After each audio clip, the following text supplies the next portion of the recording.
여러분, 저희 교회가 2018년 11월에 시작이 됐고 이제 19년부터 저희가 정식으로 예배드리기 시작했는데요.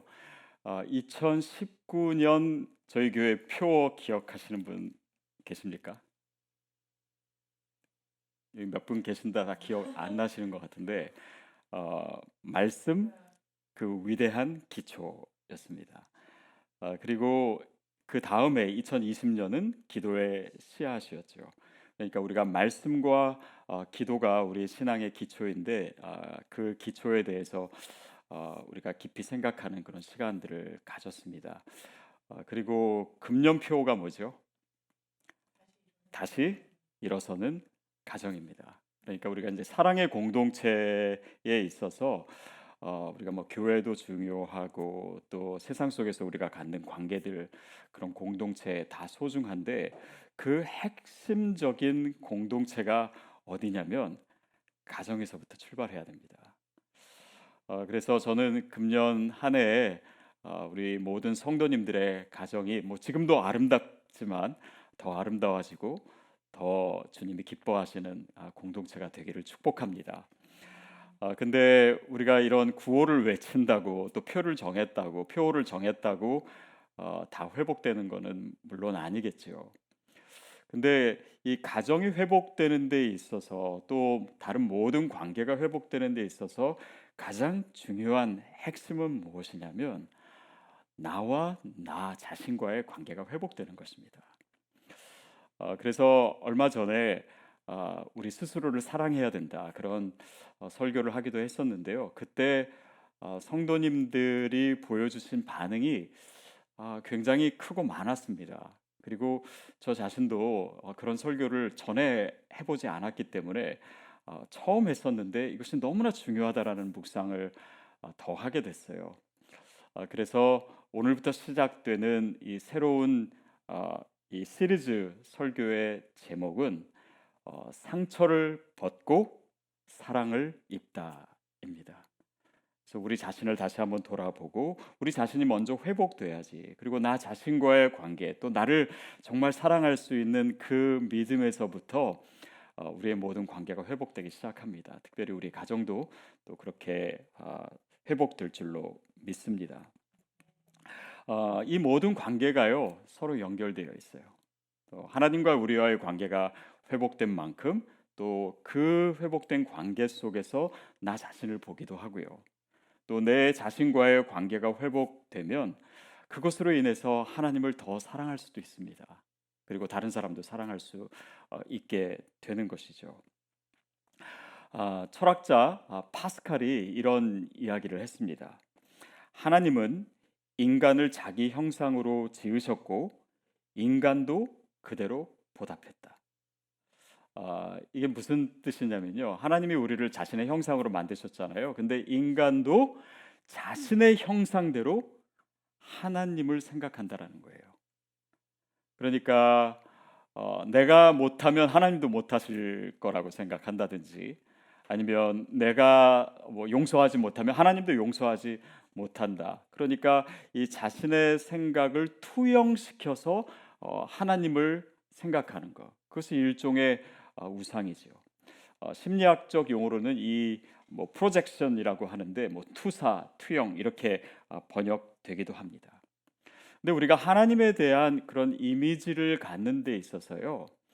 우리에게 영향을 주는 많은 요소들이 있습니다.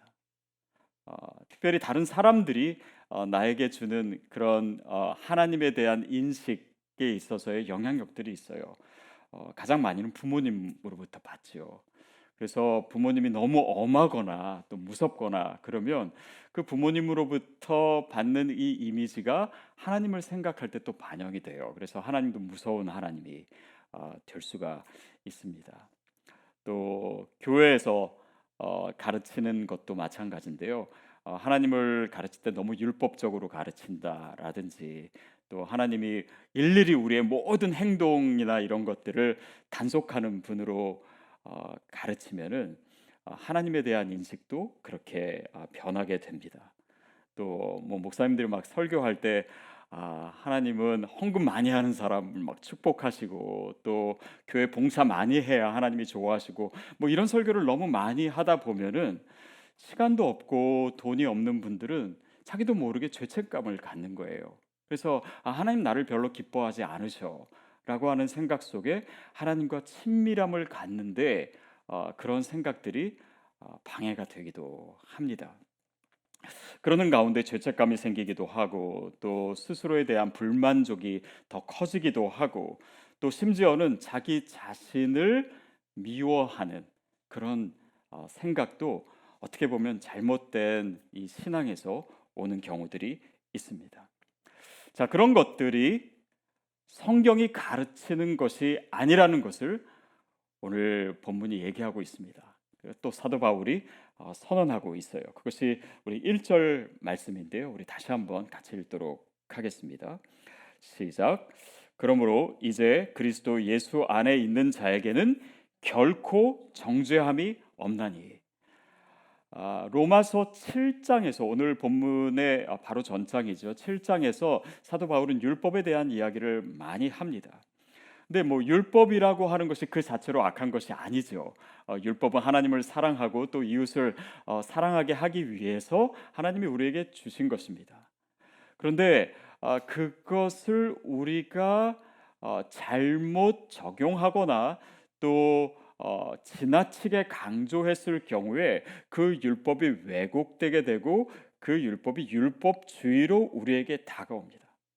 그러면 그 율법으로 인해서 스스로를 계속해서 정죄하게 되는 거예요. 그 정죄함 가운데 우리 자신에 대한 잘못된 인식 또 하나님에 대한 잘못된 인식이 생기게 되고 결국 그러한 생각들이 오히려 하나님으로부터 우리를 멀어지게 한다라고 하는 것을 사도 바울이 지적하지요. 그래서 7장 10절 11절에는 이렇게 얘기합니다. 우리 함께 읽겠습니다. 시작. 생명에 이르게 할 그 계명이 내게 대하여 도리어 사망에 이르게 하는 것이 되었도다. 죄가 기회를 타서 계명으로 말미암아 나를 속이고 그것으로 나를 죽였느니라. 생명에 이르게 할 그 계명과 율법이 도리어 사망에 이르게 한다. 그러니까 뭐 그것으로 해서 내가 죽었다라고 하는 것이 아니라 내 영적인 생명에 위협이 된다라는 것입니다. 즉 하나님으로부터 오히려 멀어지게 하는 것이 될 수 있다. 결국 그런 것들이 오히려 더 죄이고 그 죄가 계명으로 말미암아 나를 속이게 된다. 결국 율법을 지키는 것이 그 자체로 나쁜 것이 아닌데 오히려 그것으로 인해서 뭐 지나친 우월감을 갖게 된다든지 아니면 열등감을 갖게 된다든지 아니면 내가 뭔가를 했기 때문에 내가 신앙이 있다라고 착각하기도 하고 또 그것을 못했을 경우에는 오히려 내가 정말 하나님 앞에 온전하지 못한 것 같은 느낌도 들고 그 모든 것들이 하나님과의 관계를 방해하고 있고 우리의 영적인 생명을 위협하고 있는 것입니다. 그러는 가운데 그런 모든 잘못된 왜곡된 신앙이 어떻게 귀결되냐면 나 자신에 대한 부정적인 감정을 갖게 하는 거예요. 또한 하나님을 왜곡하게 되는 것입니다. 율법이 그렇게 왜곡됐을 때 율법주의가 됩니다. 그런데 왜 이런 율법주의가 우리 신앙 안에 그렇게 쉽게 파고드는 것일까요? 그거에 대해서 이 독일의 사회학자였던 에릭 프롬이 쓴 책이 우리에게 굉장히 중요한 힌트를 줍니다. 자유로부터의 도피라고 하는 책인데요. 뭐 유럽 사람들도 그랬고 인간이 기본적으로 자유를 추구하지요. 자유를 좋아합니다. 그래서 뭐 인류의 역사를 보면은 계속 자유를 추구하는 그런 운동들이 일어납니다. 르네상스도 그랬고 뭐 프랑스 혁명도 그랬고. 근데 사람들이 그렇게 해서 자유를 추구하기 위해서 애썼는데 막상 그 자유가 주어지면 그 자유 속에서 인간은 혼란스러워합니다. 오히려 자유를 부담스러워해요. 뭔가 스스로 행동하고 결정하는 것보다 그냥 좀 편하게 수동적으로 누가 규율을 제시하고 그것을 따르는 것에서 사람들은 안정감을 누리려고 합니다. 그러니까 그 유럽의 역사에서도 그렇듯이 어떤 뭐 종교적인 인습이나 아니면 그런 계급이나 그런 사회적 억압으로부터 사람들이 자유케 되기를 원했는데 오히려 그것이 주는 혼란으로 인해서 독재자가 나타나는 거예요. 그리고 사람들은 그냥 맹목적으로 그들의 따름으로써 그 안에서 안정감을 누리고 자유를 배격하는 그런 본성이 인간에게 있다라는 것입니다. 그러니까 그런 의존성이 율법주의를 어, 우리로 하여금 따르게 만드는 것입니다. 그래서 그 율법을 따르다 보면요, 우리로 하여금 이제 신앙적인 관점에서 보면은 우리 스스로 착각하게 해요. 뭔가 수동적으로 내가 정말 전심으로 주님을 사랑하거나 주님을 위해서 뭔가를 하는 것이 아닌 그냥 나에게 주어진 그런 계명이나 규율을 따름으로써 내가 그냥 신앙이 있는 것이다, 이것이 하나님을 사랑하는 것이다, 이것이 믿는 것이다 착각하게 되고 그 기준으로 내 신앙과 다른 사람의 신앙을 판단할 수도 있습니다. 근데 이 율법이라고 하는 것은 우리가 율법을 완전하게 따를 수 없기 때문에 처음에는 안정감이었다가 그 안정감이 점점 더 불안감으로 바뀌게 됩니다. 그 율법을 내가 다 지킬 수 없거든요. 그러니까 스스로에 대해서도 내가 그것을 다 지키지 못하니까 죄책감을 갖게 됩니다. 그리고 그 죄책감이 우리로 하여금 오히려 하나님으로부터 멀어지게 만드는 거예요. 어떤 행동주의에 빠지기도 합니다. 내가 이것을 행하면 뭔가 안정감을 누리고 다 행할 수 없으니까 거기서 또 불안감을 느끼고 또 신앙적으로 내 기준이 계속해서 높아지기만 하는 거예요. 그러니까 열심히 정말 주님을 위해서 뭔가를 한다고 해도 더 하지 못한 거에 대해서 우리 스스로 괴로워합니다. 그런 신앙적 완벽주의에 빠지기도 해요. 그러니까 그런 행동들이 우리 신앙에 도움이 되는 것이기도 하지만 어느 순간 그것이 나로 하여금 더 죄책감을 갖게 하고 또 다른 사람을 판단하고 다른 사람을 정죄하는 도구가 됩니다. 제가 이전에 목회할 때도요, 어떤 분들은 저한테 와서 다른 성도님들 술 마신다고 일러요. 그리고 저 사람 그래서 일 맡기면 안 된다고 이런 얘기도 하고 가고. 근데 저에게는 그 술 마시는 그분보다 그렇게 일러 바치는 그분의 믿음이 더 걱정스럽게 되더라고요. 그것이 일종의 율법주의가 가지고 있는 그런 맹점들이기도 합니다. 그러니까 그런 이상적 자아와 내가 이렇게 해야 되는데 그런 이상적 자아와 그런 당위성들과 현실적 자아, 그러니까 내가 지금 현재 보는 내 모습의 갭이 점점 더 커지기 시작하는 거예요. 그러니까 내 자신도 어느 순간 못마땅한 것입니다. 불만족스러운 거예요. 죄책감에 빠지는 것입니다. 그러는 가운데 내 자신에 대해서 좋은 감정이 아니라 부정적인 감정을 점점 더 갖게 돼요. 그래서 그런 율법주의에 빠지게 되면요, 아무리 은혜로운 설교를 들어도 그것이 은혜로 여겨지는 것이 아니라 책망처럼 느껴집니다. 뭔가 주님을 위해서 내가 기쁨으로 해야 될 일들이 부담으로 다가오기 시작하는 거예요. 또 우리가 저지를 수 있는 작은 실수나 그런 잘못에 대해서도 너무 괴로워하고 그것이 고뇌의 씨앗이 되고 그것으로 인해서 오히려 하나님으로부터 더 멀어지게 하는 그런 모습들이 우리 신앙에 찾아드는 그런 왜곡과 또 율법주의의 모습입니다. 그래서 자기 자신을 사랑하지 않게 돼요. 또 스스로에 대해서 느끼는 감정이 우리의 신앙적으로 봤을 때 또한 그것이 하나님의 감정이라고 착각하기도 합니다. 그러니까 내가 마음에 안 드니까 내 자신이 하나님도 나를 마음에 안 드신다고 생각해요. 내 자신이 내가 싫으니까 하나님도 나를 싫어하신다고 생각해요. 그러니까 하나님의 시각, 정말 성경이 말씀하고 있는 그 하나님에 대해서 점점 더 멀어진 나머지 자기의 생각, 자기의 형상, 자기의 왜곡된 믿음으로 하나님을 형상화하는 그런 잘못에 빠지게 되는 것이 우리의 신앙 안에 들어올 수 있어요. 그것을 사도 바울은 율법주의라고 하는 것을 통해서 오늘 우리에게 얘기하고 있는 것입니다. 저도 제 신앙의 여정을 생각해 봤더니요, 그런 영향들이 꽤 많이 있더라고요. 제가 어렸을 때 다녔던 교회는 굉장히 보수적인 교회였습니다. 그러니까 주일날 어디 멀리 가는 것도 죄라고 얘기했어요. 그러니까 뭐 그게 뭐 안식일 날 뭔가 일을 해서는 안 된다 이런 것들을 이제 사람들이 율법적으로 받아들이고, 그렇다고 뭐 먼데 갈 일이 없는 건 아니잖아요. 그러면 가게 되면은 또 죄책감 갖게 되고, 그러니까 나 자신의 신앙이 더 열심히 신앙생활을 할수록 오히려 스스로에 대해서 부정적으로 생각하게 되는 거예요.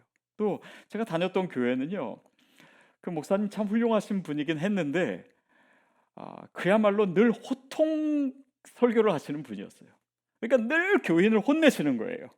그러니까 그 설교를 듣고 있으면 내가 죄인이구나라고 하는 것을 느끼는 것까지는 좋은데, 거기서부터 헤어나기가 참 어렵다는 것을 많이 느꼈습니다.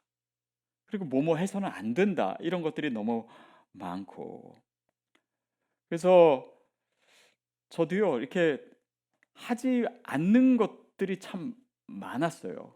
해서는 안 된다고 생각했습니다. 제가 어렸을 때 전자오락 되게 좋아했었거든요. 그러니까 크고 나서는 그건 해서는 안 되는 것이 되었습니다.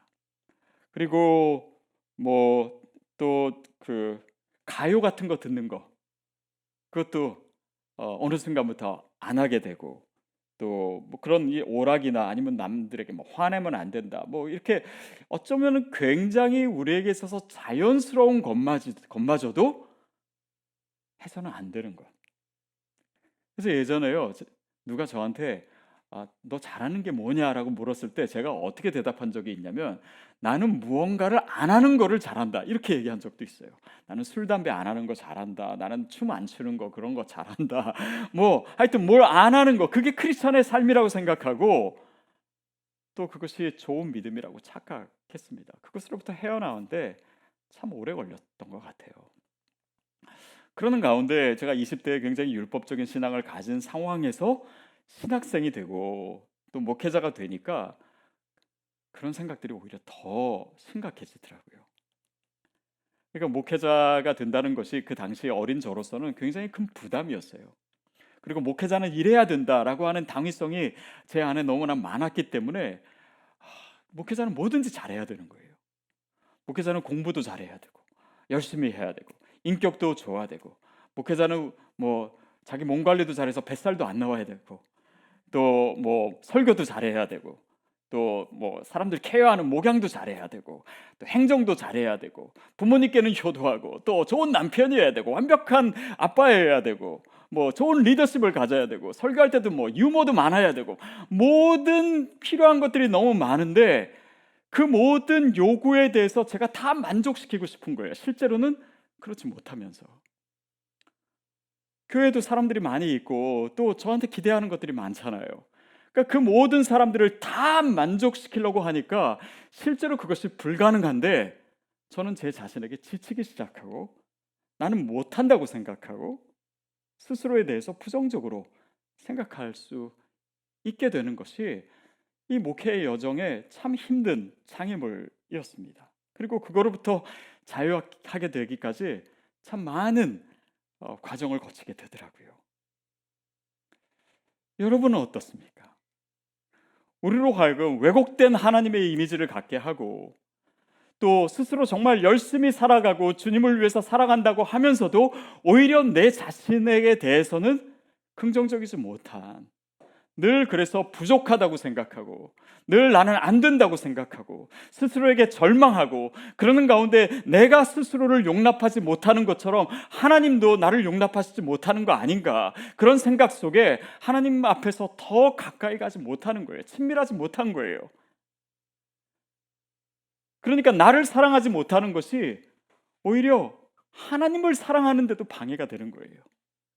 그것으로 다른 사람을 판단하고 있으니까 다른 사람을 사랑하는 것도 어려워지는 것입니다. 그것이 오늘 우리의 신앙의 현실이라면 하나님 보시기엔 너무나 안타까운 것입니다. 거기에는 자유함이 없어요. 정죄만이 있습니다. 열심히 신앙생활하는 것 같지만 오히려 주님 안에서 누려야 될 기쁨과 은혜는 더 멀어지고 그런 정죄함과 나를 얽어매는 것들만 가득 차게 되는 그런 신앙입니다. 여러분, 누구나 자기 자신에 대해서 불안할 수 있습니다. 누구나 자신에 대해서 다 만족할 수는 없어요. 그런데 스스로에 대해서 느끼는 그런 감정이 하나님이 보시기에 나의 영적인 상태라고 생각해서는 안 되는 것입니다. 하나님의 시선은 달라요. 하나님은 우리의 생각과 다른 분입니다. 우리가 왜곡된 그런 믿음과 하나님에 대한 인식을 가지고 있다면 그것을 떨쳐버리는 것이 바로 복음이 우리 가운데 들어왔을 때 일어나는 일들이에요. 저는 저와 여러분에게 그런 정죄함이 다 사라지게 되기를 축복합니다. 우리 안에 있는 그런 잘못된 하나님에 대한 이미지가 있다면 오늘 이 말씀 가운데 그 모든 것들이 다 사라지게 되기를 바랍니다. 그리고 하나님이 나를 어떻게 생각하시는지, 어떻게 보시는지, 나를 얼마나 사랑하시고 기뻐하시는지 그 진정한 믿음의 기초가 우리 삶에 다시 회복되기를 바랍니다. 2절 말씀 같이 읽겠습니다. 시작. 이는 그리스도 예수 안에 있는 생명의 성령의 법이 죄와 사망의 법에서 너를 해방하였습니다. 여러분, 예수 그리스도께서 우리 가운데 오셔서 하신 일이 무엇입니까? 그 모든 죄, 그 죄에서 그 죄가 주는 그 부정적인 영향력과 사망의 법으로부터 우리를 해방하였노라고 얘기하고 있어요. 그 죄는 무엇입니까? 오히려 우리가 저지르는 작은 실수가 죄가 아니라 하나님을 왜곡하는 죄입니다. 그것이 우리를 속이는 것이에요. 여러분, 죄가 왜 하나님께서 싫어하시냐면 그 죄가요, 우리를 하나님으로부터 멀어지게 하기 때문에 죄를 싫어하시는 것입니다.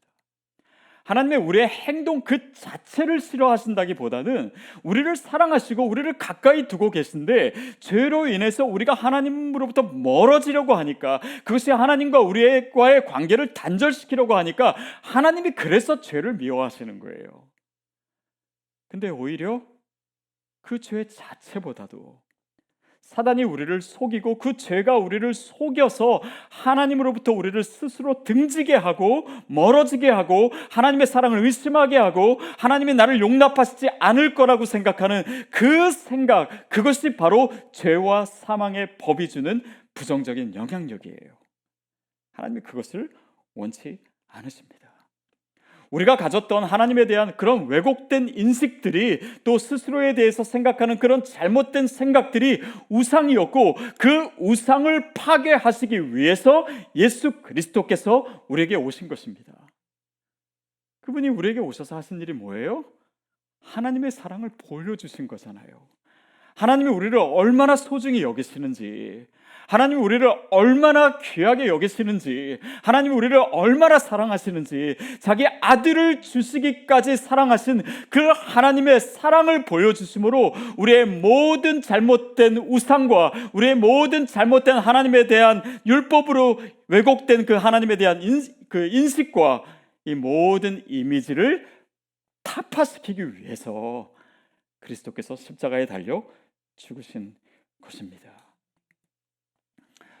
여러분, 하나님께서 우리를 사랑하실 때 우리 죄인된 그 모습 그대로 사랑하셨습니다. 우리가 죄인 되었을 때 그리스도께서 우리를 위하여 죽으심으로 하나님께서 우리에게 대한 자기의 사랑을 확증하셨습니다. 이 말은요, 하나님이 우리를 사랑하시는 이유가 내가 온전해서가 아닙니다.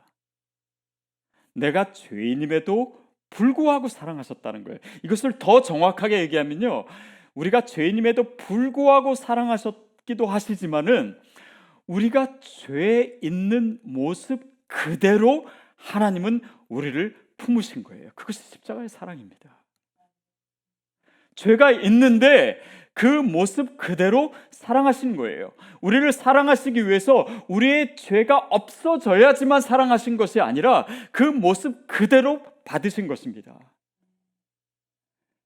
이 말씀은 하나님이 죄를 사랑하신다는 말이 아니에요. 우리가 연약하고 우리가 부족하고 우리가 형편없음에도 불구하고 하나님은 절대로 그의 사랑을 거두시지 않는다는 말씀입니다. 결국 우리가 온전케 되고 거룩해 되는 것은 그 무조건적인 사랑으로 나를 품으신 그 하나님을 내가 알게 되고 내 자신을 미워하고 혐오하는 것이 아니라 그래서 그 사랑 가운데 믿음 가운데 나를 보므로 나를 사랑하게 되고 하나님이 나를 이렇게 사랑하셨구나. 그래서 나도 주님을 사랑하게 되므로 내 죄가 하나님으로부터 나를 멀어지게 하기 때문에 죄를 하나씩 하나씩 버리기 시작함으로 온전해지는 것이지 내가 온전해져야지만 하나님이 나를 사랑하시는 것 아닙니다.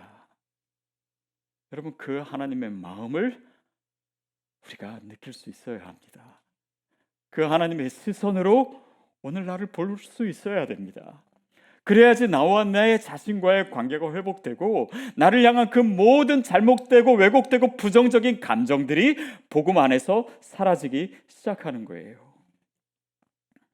여러분, 우리에게 회심이 필요합니다. 회심은 우리가 예수를 안 믿고 예수님을 모르다가 예수님을 믿게 된 것도 회심입니다. 그러나 믿는 우리에게도 필요한 회심은 뭐냐면 우리가 하나님에 대해서 잘못 가졌던 그런 이미지, 그 왜곡된 하나님의 형상, 또 내가 다른 많은 요인들로 인해서 스스로에 대해서 가지고 있었던 그런 잘못된 생각이 정말 예수 그리스도로 인해서 회복된 진짜 하나님의 모습으로 바뀌어야 되는 그런 회심이 필요해요. 근데 그 회심의 열쇠가 뭔지 아십니까? 그것이 바로 우리 스스로에 대한 감정입니다. 나를 주님의 마음과 시선으로 복음 안에서 다시 봄으로 말미암아 그 모든 부정적인 감정들이 떠나가게 되는 것이에요. 여러분, 나를 사랑하지 못하면요, 사랑을 받아들이기도 어렵게 됩니다. 나를 사랑하지 못하니까 그 왜곡된 생각 때문에 하나님이 나를 사랑하시는 것조차 내가 받아들이기가 어려운 거예요. 부모가 나를 사랑하는 것조차 내 안에서 쉽게 이해가 안 되는 것입니다. 다른 사람이 나를 사랑해도 그것을 진실로 받아들이기가 어려운 거예요. 그러니까 나에 대한 부정적인 감정이 이 모든 신앙과 내 존재와 인생에 영향을 끼치게 되고 결국 내 스스로를 사랑하지 못하게 되니까요, 하나님을 사랑하는 것도 어려워지는 것입니다. 내 가족을 사랑하는 것도 안 되는 거예요, 잘. 그리고 다른 사람을 사랑하는 것도 더 어려운 일이 되는 것입니다. 자, 여러분, 한번 생각해 보십시오. 우리 자신의 삶에서도요, 자신감이 바닥에 떨어지고 내가 부족하다고 생각하고 내 스스로에 대해서 만족은커녕 나를 사랑하지도 못한 채 그냥 미워하는 그 감정으로 지낼 때가 있습니다. 그러나 그 시간이 길어져서는 안 돼요. 그리고 그것이 여러분의 인생이 되어서도 안 되고 정체성이 되어서도 안 됩니다. 이것은 그리스도 예수께서 우리를 위해서 하신 일을 우리 스스로 외면하는 것이고 무시하는 것이고 그분의 십자가를 모독하는 것입니다. 하나님이 우리를 얼마나 사랑하시는지, 얼마나 소중히 여기시는지, 하나님이 어떤 마음으로 우리를 보고 계시는지 우리가 복음을 통해서 그 하나님의 마음을 깨닫는 것, 이것이 크리스찬의 삶이기에 오늘 우리 안에 있었던 그 모든 우상들과 잘못된 인식과 율법주의와 내 신앙을 왜곡시켰던 그 모든 것들을 이 복음의 틀 안에서 다시 우리가 볼 수 있어야 돼요. 그것을 미워할 수 있어야 됩니다. 사랑하는 여러분, 우리가 거기로부터 벗어나야 합니다. 자유케 되어야 됩니다. 그리스도 예수 안에 있는 생명의 성령의 법이 죄와 사망의 법에서 우리를 이미 해방시켰습니다. 자유케 하셨어요. 그것이 하나님의 말씀입니다. 이것이 복음이에요. 그것이 우리 가운데 주어진 하나님의 능력이고 이것이야말로 진정한 회심입니다. 어떤 율법이 우리의 신앙을 왜곡시켰습니까?